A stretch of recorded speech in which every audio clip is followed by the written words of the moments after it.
Perkenalkan, nama saya Jelita NR Kali, NIM 2319043, ujian akhir semester kimia organik. Tujuan video kali ini untuk memenuhi ujian akhir semester kimia organik. Pada video kali ini saya akan menjelaskan tentang tata nama alkana. Sebelum kita masuk pada tata nama alkana, kita tahu dulu alkana itu senyawa apa.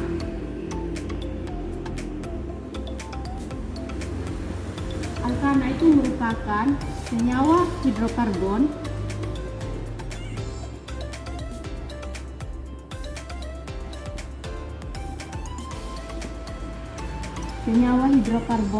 yang ikatannya itu merupakan ikatan jenuh.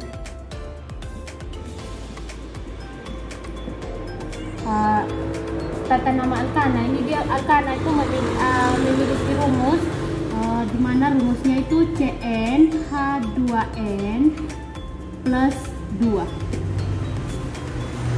Tata nama alkana itu merupakan hidrokarbon ikatan jenuh, di mana senyawa alkana ini sering kita jumpai juga dalam kehidupan sehari-hari atau yang sering kita gunakan. Contoh senyawa alkana atau senyawa yang mengandung alkana itu ada gas LPG, ada ban mobil, dan ada gas etilen. Senyawa alkana, di sini kita sudah tahu senyawa alkana itu memiliki rumus CnH2n plus 2.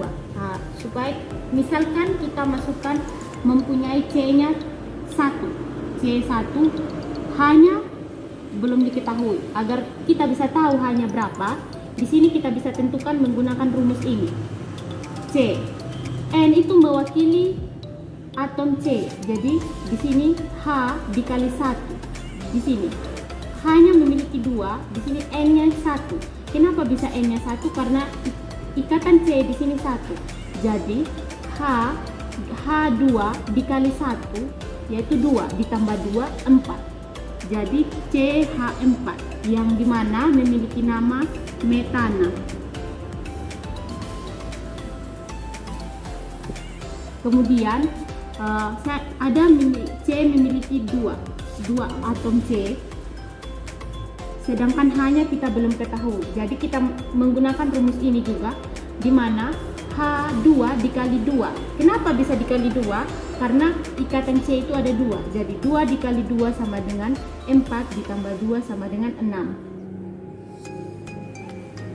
Di mana penamaannya itu etana. Selanjutnya ada C3. Hanya belum diketahui. Jadi kita menggunakan rumus ini, di mana H2, dia di sini sudah ada 2, N-nya itu 3 karena ikatan C-nya itu 3. Jadi 2 dikali 3 sama dengan 6 ditambah 2 sama dengan 8. Jadi CH3H8, di mana nama senyawa tersebut adalah propana. Selanjutnya ada C4. C4 hanya belum diketahui. Jadi kita menggunakan ini. H2 dikali 4 sama dengan 8 ditambah 2 sama dengan 10. Jadi CH4H10, di mana nama senyawa tersebut adalah butana. Kemudian ada C5. Hanya belum diketahui. Jadi H2 berarti dikali 2 dikali 5 sama dengan 10 ditambah 2 sama dengan 12. Jadi CH5H12, di mana nama senyawa tersebut adalah pentana. Dan selanjutnya saya akan menjelaskan kenapa namanya bisa metana, etana, propana, butana, dan pentana. Kenapa bisa namanya metana? Karena ikatan C-nya itu cuma 1, jadi kita namakan metana. Sedangkan kenapa bisa namanya etana? Karena ikatan C-nya ada 2. Selanjutnya juga, kenapa bisa propana? Karena ikatan C-nya itu 3. Dan butana ikatan C-nya 4, dan pentana ikatan C-nya ada 5. Di sini kita akan tata nama alkana itu kita sesuaikan. Di sini kan alkana. Jadi setelah kita memberikan namanya ini harus akhirannya ada akhiran ana. Jadi metana, etana, propana, butana, dan pentana. Tata nama alkana. Dalam penamaan tata nama alkana ada aturan tata nama senyawa alkana. Jadi sebelum kita memberikan nama senyawa alkana itu ada aturan-aturan yang harus diikuti. Yang pertama itu adalah menentukan rantai induk C terpanjang. Jadi sebelum kita memberikan nama senyawa alkana, kita harus menentukan dulu yang pertama itu rantai induk C terpanjang. Yang kemudian itu menentukan rantai atom C di luar cabang atau gugus alkil. Maksudnya di sini dalam rantai induk itu ada ikatan yang di luar, yang dimana ikatan tersebut dinamakan gugus alkil. Terus yang ketiga ada penulisan nama cabang sesuai dengan alfabet. Dimana kalau kita mau menentukan atau memberikan nama senyawa tersebut, kita harus sesuaikan dengan alfabet agar nama senyawa tersebut itu sesuai dengan aturan yang berlaku. Yang terakhir ada penulisan nama cabang itu disesuaikan dengan posisi cabang, nama induk, dan huruf yang digunakan huruf kecil. Aturan-aturan nama senyawa alkana ini harus disesuaikan tata nama alkana agar kita lebih paham dalam penamaan tata senyawa alkana. Di sini saya memiliki satu contoh. Kita bisa lihat ini contoh. Kita akan lihat aturan tata nama yang pertama itu menentukan rantai induk C terpanjang. Setelah itu menentukan rantai atom C di luar cabang atau gugus alkil. Jadi ini merupakan gugus alkil. Jadi kita lihat di sini ada gugus alkil. Di sini gugus alkil yang ini dinamakan ini metil. Sedangkan yang ini dinamakan gugus alkil etil. Jadi kita bisa lihat sini, kalau kita memberikan penomoran yang pertama itu kita lihat gugus alkil yang paling terdekat dengan atom C. Jadi kita bisa lihat di sini gugus alkil yang paling terdekat dengan atom C itu di sebelah kiri.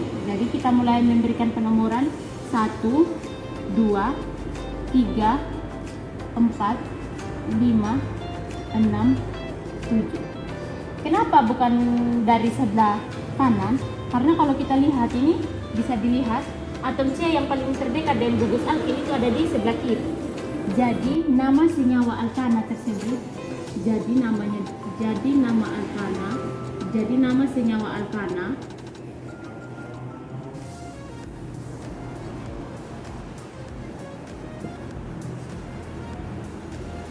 empat etil 2 metil heptana.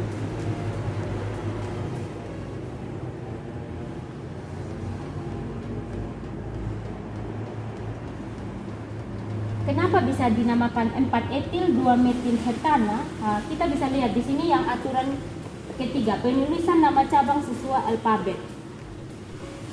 Di sini kita bisa lihat ini etil, di sini metil. Kenapa bukan etil duluan? Karena kalau kita ikut sesuai alfabet yaitu duluan E. Setelah baru habis etil baru metil. Jadi nama senyawa 4 etil 2 metil heptana. Jadi kita lihat di sini 4 etil. Etilnya itu ada di atom C nomor 4, sedangkan metilnya itu ada di atom C nomor 2. Jadi nama senyawa alkana tersebut 4 etil 2 metil heptana karena rantai induk C terpanjang itu memiliki atom C 7. Contoh soal kedua di mana kita akan menggambar senyawa alkana. Di sini kita sudah menentukan nama senyawanya itu 2,2 dimetil pentana. Di sini kan pentana, jadi atom C-nya ada 5. Jadi kita gambar struktur atomnya itu CH3, CH, CH2, CH2, CH3. Di sini kita sudah lihat atom C rantai induk terpanjang itu ada 5. Terus dia di sini 2,2 dimetil. Jadi kita gambar gugus alkilnya dulu. CH3, CH3. Setelah kita sudah menggambar gugus alkil, kita di sini memberikan nomor pada atom C. Kita akan mulai dari sebelah kiri. Karena kenapa bisa dari sebelah kiri? Karena gugus alkil yang paling terdekat dengan atom C itu ada di sebelah kiri. Jadi kita mulai dari sebelah kiri. 1, 2, 3, 4, 5. Setelah ini kita lihat 2,2 dimetil. Mengapa dikatakan 2,2 dimetil? Karena gugus alkil pada atom C nomor 2 terdapat 2 gugus alkil metil. Jadi dinamakan dimetil. Seandainya di sini terdapat gugus alkil 3, maksudnya gugus alkil terdapat 3, dinamakan trimetil. Terus kemudian seandainya ada 4 gugus alkil metil, dinamakan tetrametil. Kemudian kalau misalnya ada gugus alkil metil ada 5, dinamakan pentametil. Demikian video pembelajaran tentang tata nama alkana. Semoga bermanfaat. Mohon maaf jika ada kekurangan.